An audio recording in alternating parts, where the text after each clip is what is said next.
वेड. भाग 47. मैथिली नीनाच्या हातात हात गुंतवत सायराच्या दिशेने जाऊ लागली. ए मैथू, कशी आहेस?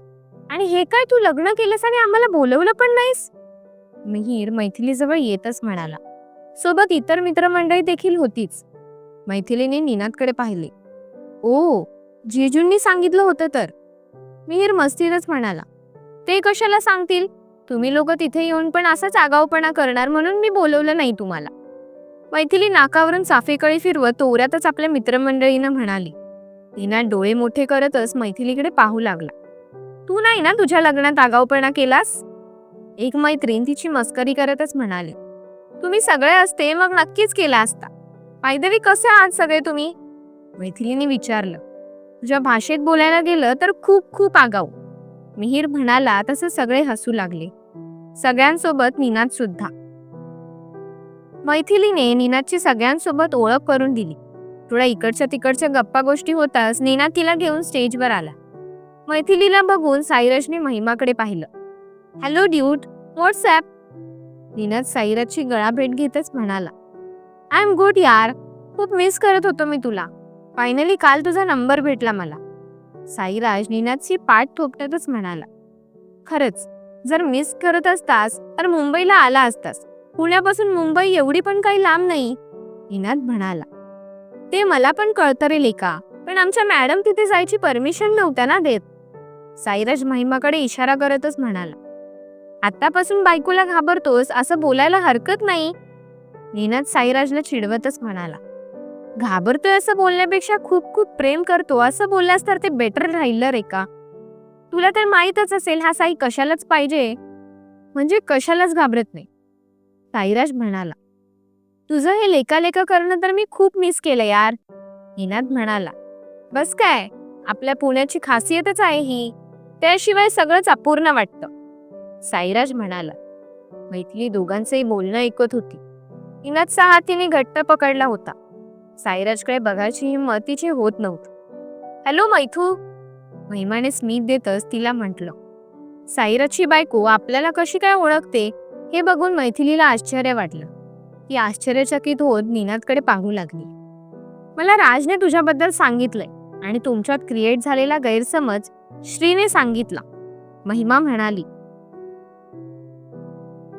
राज? नीनाद आणि मैथिलीने आश्चर्यचकित होतच विचारलं. तुम्हा सगळ्यांसाठी मी साई आहे, पण माझ्या महिमासाठी मी राज आहे, साईराज म्हणाला.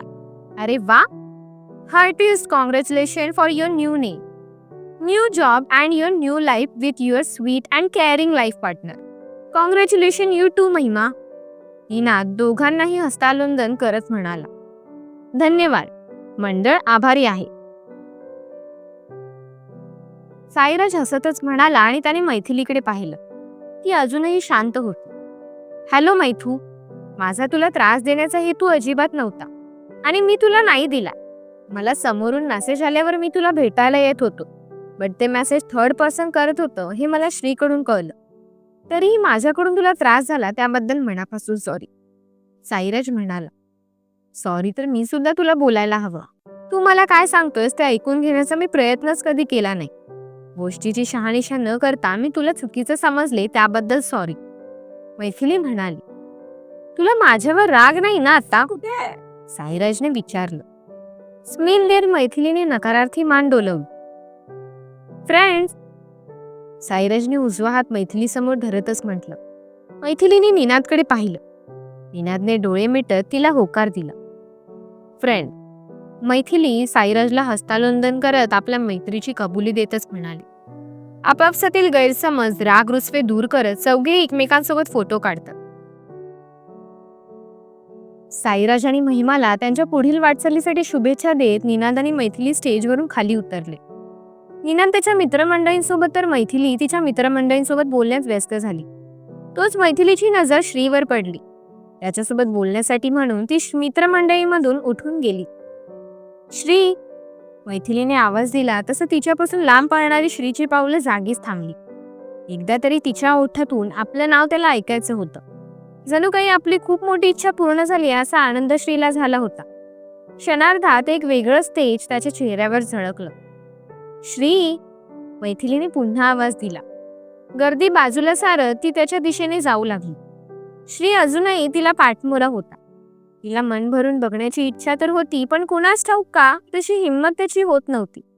पुन्हा तिने आवाज देण्याआधी तो तिच्याकडे वळला. त्याला स्मित देतच ती त्याच्याकडे येत होती. तिचं ते स्मित फक्त आपसुकच त्याच्या ओठांवर देखील स्मित उमटलं. ती जवळ येईपर्यंत पापण्यांची उघडझाप न करता तो तिच्याकडे पाहतच राहिला. मन जणू तृप्त झालेलं त्याचं. आता अजून तुझ्यात नाही गुंतायचंय मला. खूप दूर निघून जायचंय मला. तुझ्यापासून आणि तुम्हा सर्वांपासून खूप लांब. स्वतःशीच तो पुटपुटला. किती आवाज देत होती मी तुला? मैथिली अगदी हक्काने त्याच्यावर रागवली. काही काम होतं का? श्रीने आपुलकीने विचारलं. ते मला तुला सॉरी बोलायचं होतं. I am sorry. मैथिली कान धरतच म्हणाली. मला का सॉरी? श्रीने विचारलं. मी तुला चुकीचं समजली ना.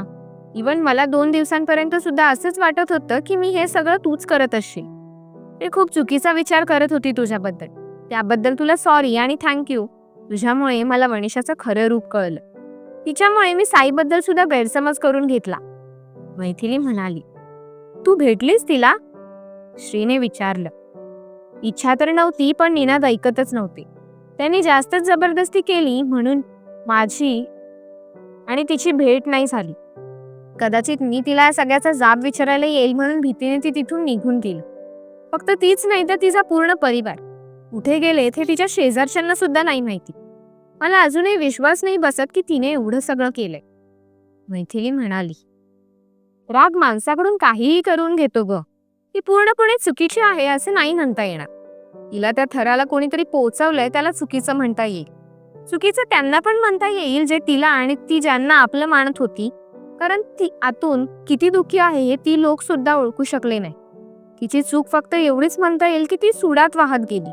पण वाहताना तिने त्यांना सुद्धा त्यात ओढलं ज्यांना त्या प्रवाहाबद्दल काही माहितीच नाही. पण आता सगळं ठीक आहे ना, मग तिला पण नको दोष द्यायला. तिला सुद्धा तिची शिक्षा मिळेल. किंवा तुझ्यासारखी जीवाभावाची मैत्रीण गमावल्यावर कदाचित मिळाली देखील असेल असं आपण बोलूया. श्री मैथिलीला स्मित देतच म्हणाला. तुला राग नाही का आला तिचा? मैथिलीने विचारलं. खूप आलेला, पण त्या दिवशी ज्या दिवशी मी तिला भेटलो. आता नाही राग. मुळात माझा आणि तिचा तसा काही संबंधच येत नाही ना. उगाच रागाचं ओझं मी घेऊन का फिरू? ते पण अशा व्यक्तीचं जिला मी माझ्या आयुष्यात कोणत्याही प्रकारचं स्थान दिलेलं नाही. माझ्या स्वभावात ते नाही बसत. श्री म्हणाला. किती सुंदर विचार आहेत तुझे. तुझ्याकडून काहीतरी नवीन शिकायला मिळालं मला असं बोलायला हरकत नाही. मैथिली हसतच म्हणाली. श्रीने तिला स्मित देत शांत बसणं पसंत केलं. सो हाँगकाँगला जाण्यासाठी तू पण एक्साइट असशील ना? श्रीने विषय बदलतच विचारलं. श्री, मी कशी जाणार? तुमची कंपनी फॅमिली न्यायला थोडी ना परमिशन देते. मला तर खूप टेन्शन आलंय. 6 महिने निनाद शिवाय इथे कशी राहीन मी? मैथिलीने म्हणालो. आता तू मला न सांगता गायब झालीस, मी पण घाबरलो ना. निनाद मैथिलीजवळ येतच म्हणाला. श्रीला सॉरी बोलायचं होतं ना. तो आज बिझीच आहे. तुम्हाला विचारेपर्यंत हा पुन्हा गायब झाला असता तर कुठे शोधलं असतं मी याला? मैथिली म्हणाली. तू हिला सांगितलं नाहीस तू 2 वर्षांसाठी हाँगकाँगला जातोयस ते? श्रीने असं म्हणताच मैथिलीने भाऊक चेहरा करत निनादकडे पाहिलं. तुम्ही 6 महिने बोलले होते ना? मैथिली म्हणाली. तिने चेहऱ्यावर आणलेले भाव बघता ती आता रडणार एवढं नक्की होतं. मी 6 महिन्यासाठीच जातोय. तुम्ही नव्हते ना ऑफिसमध्ये? माझं डीके सरांसोबत बोलणं झालं याबद्दल. निनाद म्हणाला. डीके तुला 2 वर्षासाठीच पाठवतोय. मी सकाळीच त्याला कॉल केलेला. त्यात अजून एखादं दुसरं वर्ष सुद्धा ऍड होईल. श्री म्हणाला. निनादने मैथिलीकडे पाहिलं. नाक अधूनमधून फुगत होतं तिचं. दाटून आलेल्या कंठाला खोल श्वास घेऊन ती थंड करत होती. काही होणार नाही का? निनादने श्रीला विचारली. तुला हिलाच घेऊन जा ना तिथे. माझा एक कझिन आहे तिथे. हिच्या जॉबसाठी आपण त्याच्याशी बोलूयात. मी डीके सोबत बोलून तुझी आणि हिची कंपनी थ्रू एक अरेंजमेंट करतो. श्री म्हणाला. खरंच असं होईल का? निनाद म्हणाला. तुम्हा दोघांना चालणार असेल तर आता लगेच करून दाखवतो. श्री म्हणाला. निनादने मैथिलीकडे पाहिलं. घरी विचारावं लागेल ना? मैथिली म्हणाली. घरचे होच म्हणणार ग. तू जॉब स्विच करायला तयार आहेस ना? निनादने विचारलं. तुमच्यासोबत राहायला मिळणार तर काहीही चालेल, मैथिली म्हणाली. सर चालेल आम्हाला, निनाद म्हणाला. श्रीने क्षणाचाही विलंब न करता डीके सरांना फोन फिरवला. कंपनी थ्रू दोघांच्याही राहण्याची व्यवस्था त्याने त्यांच्याकडून करून घेतली. डीके करून देतोय म्हणाला. मला श्री हॉलमध्येच कोणाला तरी शोधू लागला. कोणाला शोधतोयस?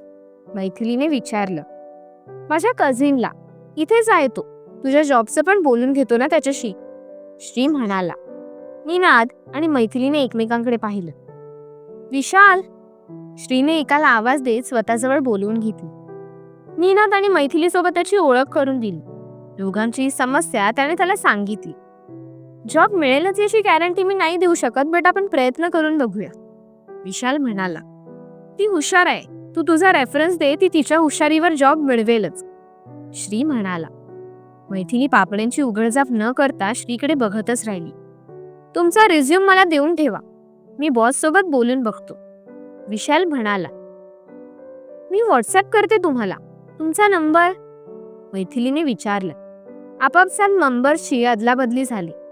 विशाल थोडीफार चर्चा करून तिथून निघून गेला. तुम्हाला थँक्स कसं बोलू हेच कळत नाही, निनाद म्हणाला. त्यात थँक्यूची गरज काय आहे? जे माझ्या परीने मला करता आलं तेच मी केलं. तुम्ही दोघं जेवला? श्रीने विचारलं. नाही अजून, निनाद म्हणाला. मग जेवून घ्या ना, श्री म्हणाला. तू पण आमच्यासोबत जेवू शकतोस, सगळी कॉलेज गँग आहे इथे. आय नो तू कोणाला ओळखत नसणार ते, मैथिली म्हणाली. मी कोणाला ओळखत नाही अशातला भाग नाही, बट मी आपल्या माणसालाच आपली ओळख दाखवतो, श्री म्हणाला. मग आमच्यासोबत जेवा तुम्ही, निनाद म्हणाला. जेवलो असतो, पण माझी बहीण आणि माझा मित्र दोघेही जीव खातील माझा, जर मी त्यांना टाकून जेवलो तर, मी, श्री हसतच म्हणाला. तुझी बहीण खूप क्यूट आहे. साई आणि तिची जोडी खूप छान वाटते, मैथिली म्हणाली. थँक्स, श्री म्हणाला. तिघांच्याही थोड्याफार इकडच्या तिकडच्या गप्पा गोष्टी झाल्या. गप्पा गोष्टी आटोपताच निनाद आणि मैथिली जेवायला निघाले. सोबत इतर मित्रमंडळी देखील होती. सगळ्यांची मजा मस्ती चालू होती. श्री दुरूनच त्याच्या पहिल्या प्रेमाला पाहत होता. तिला आनंदात बघून तो सुद्धा सुखी होता. निनाद आणि मैथिली सगळ्यांचा निरोप घेत घरी यायला निघाले. गाडीत मैथिली शांत बसून होती. काय झालं? निनादने विचारलं. ते तुमच्याशिवाय 2 महिने इंडियात राहण्याचं टेन्शन आलंय मला, मैथिली म्हणाली. 2 महिने का राहणार तू? आपण एकत्रच इंडियात जातोय. 2 महिने तुझ्यापासून लांब मी सुद्धा नाही राहू शकत, निनाद म्हणाले. असं काय करताय? मला 2 महिने नोटीस पिरियड सर्व्ह करावा लागेल ना, मैथिलीने असं म्हणताच निनाद शांत बसून राहिला. गाडीत एक वेगळी शांतता होती. 2 महिन्यांचा तो विरह दोघांनाही नकोसा वाटत होता. पण करिअरच्या दृष्टिकोनातून बघायला गेलं तर तो निर्णय पचवणं दोघांच्याही भवितव्यासाठी चांगलं होतं. रात्री 3च्या दरम्यान दोघेही घरी पोचले. त्यामुळे दुसऱ्या दिवशी मैथिलीला उशिराने जाग आली. निनाद स्वतःची तयारी करत आरशासमोर उभा होता. गुड मॉर्निंग राणी सरकार, लवकर तयारी करा, 8 वाजून गेलेत, निनाद म्हणाला. तुम्ही मला उठवलं का नाही? केसांचा आंबोडा करत त्यात चाप खुपसतच मैथिली म्हणाली. माझ्या क्यूट अशा बायकोची झोपमोड करायला मला नाही आवडत. हे सगळं मी आवरतो, तू तुझं आवरून घे बघू, तिच्या हातातून चादर काढून घेतच निनाद म्हणाला. काही गडबडीतच ती उठली आणि बाथरूम मध्ये शिरली. खोली आवरून होताच निनाद बाहेर जाऊन बसला. गरमागरम पोहे खाऊन घे बघू आणि मैथूचं आवरलं का? निनादची आई घाई गडबडीतच बाहेर आली. निनादच्या हातात नाश्त्याची प्लेट सोपवत ती पुन्हा आत गेली. आई हाताबरोबर लिंबू पण देत जा ना ग, निनाद आईवर हुकूम सोडतच म्हणाल. मी पोळी शेकते, तुझं तू कापून घे बघू, आई म्हणाली. तू सकाळ सकाळी मला नको ती कामं नको ना ग सांगू, एकतर झोप पण नाही झालीये माझी नीट, मला नको तुझे पोय, राहू देत, निनाद म्हणाला. रात्री जास्तच जागरण झालेलं दिसतंय, आजोबा म्हणाले आणि पुन्हा वर्तमानपत्रात डोकं खुपसून बसले. त्यांनी हातात पकडलेला पेपर थरथरत होता, त्यावरून त्यांनी केलेल्या विनोदावर ते स्वतःच हसत होते हे दिसून येत होतं. घरी यायलाच 3 वाजले म्हणून झोप नाही झाली. आजोबा तुमचं ना काहीतरीच असतं, निनाद म्हणाला. लिंबू, आईने लिंबूची फोड निनादच्या पुढ्यात आणून ठेवली आणि पुन्हा स्वयंपाकघरात पळ काढला. आई मी हाँगकाँगला जातोय पुढच्या आठवड्यात, आहे ना लक्षात? निनादने विचारलं. हो, तुला बेसन लाडू आवडतात ते मी बांधून ठेवले. चकल्या सुद्धा केल्यात. आज बघू काही जमलं तर करते. आई म्हणाली. मी 2 वर्षांसाठी जातोय. निनाद म्हणाला. आई गॅस बंद करून स्वयंपाकघरातून बाहेर आली. आजोबांच्या हातातील पेपर आपसुकच बाजूला झाला. देवापुढे जप करत बसलेली आजी माळ तशीच हातात पकडत निनादकडे पाहू लागली. फिश टँक साफ करणारे त्याचे वडील सुद्धा त्याच्याकडे पाहू लागले. निनाद सगळ्यांच्या चेहऱ्यावरील भाव बघतच राहिला. तेवढ्यात मैथिलीने तिथे प्रवेश केला. 2 पेक्षा जास्त वर्ष पण लागतील. सो मी मैथूला जॉब सोडायला सांगतोय आणि तिला पण माझ्यासोबत घेऊन जातोय. चालेल ना? निनादने विचारलं. ती तिथे तुझ्यासोबत असणार मग आम्हाला टेन्शनच नाही. म्हणत आई पुन्हा आज स्वयंपाकघरात शिरली. आजोबांनी पुन्हा वर्तमानपत्रात स्वतःचं डोकं खुपसलं. आजी जप करण्यात व्यस्त झाली आणि निनादचे वडील फिश टँक साफ करण्यात. घरच्यांची अनुमती मिळाली म्हणून निनाद आणि मैथिलीने हसतच एकमेकांकडे पाहिलं. मैथिली स्वयंपाकघरात शिरली. आई खूप खूप सॉरी. आज उठायलाच जमलं नाही मला. माझ्यामुळे तुम्हाला सगळं करावं लागलं ना? मैथिली म्हणाली. चालायचं ग. 3 वाजता झोपून सकाळी उठायला थोडी ना होणार आहे. एवढं सॉरी वगैरे बोलण्यासारखं काहीही नाही. दोघांचे डबे तेवढे भर आणि गरमागरम पोहे खाऊन जावा बघू आपापल्या कामावर. निनादची आई म्हणाली. मैथिलीला खूप भरून आल्यासारखं झालं. तिने घट्ट अशी मिठी आपल्या सासूला मारली.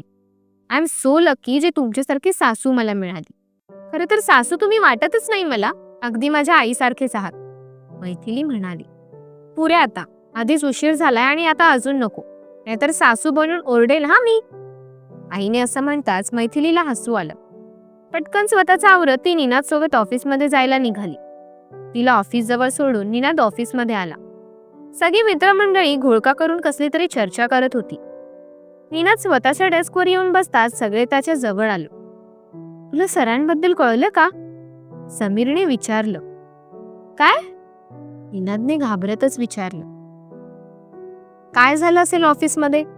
कळेलच पुढील भागात. धन्यवाद.